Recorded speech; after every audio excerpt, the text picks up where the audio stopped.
What an explosive start to an anime. And if this momentum keeps up, this will probably be one of the best anime of 2024. I'm not yanking your chain here, I'm serious.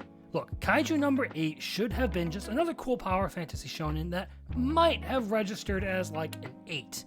But the fit-in finish on that first episode is so out of this world. It's already got a cool as hell concept and some crazy good monster designs to work with. So all the studio had to do was nail it on the production end. And by God, they actually did it. Animation is amazing, capitalizing on the crazy action sequence potential of humans in supersuits fighting giant-ass monsters.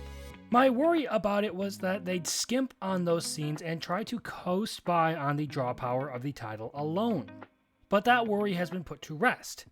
Even in more idle scenes, the use of exaggerative animation to capture emotion and humor is great.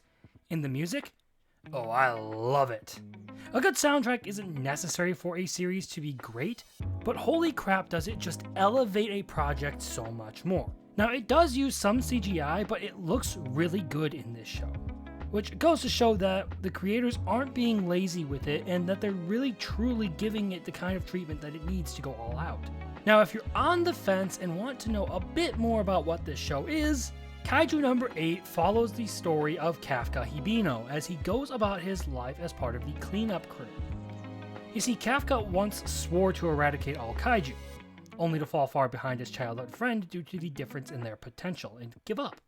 However, a twist of fate gives Kafka the ability to transform into a humanoid kaiju, granting him incredible power without the need for human supersuits normally used to combat other kaiju.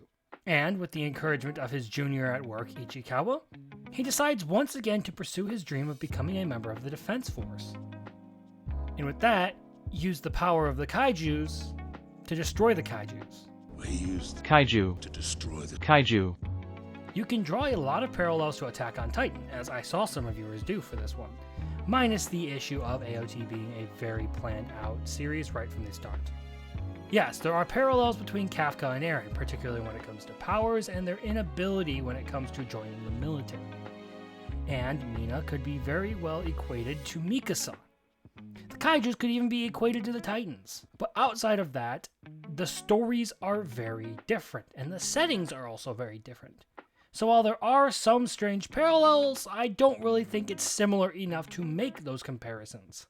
All in all, there's a good chance that, should they continue with the same quality of that first episode, this series will be in the top 10 of the year for a lot of people. But those are just my thoughts, and that is enough out of me. So if you enjoyed this video, please consider liking and subscribing, as those simple but free actions do really help. And if you have thoughts of your own, feel free to share them down in the comments.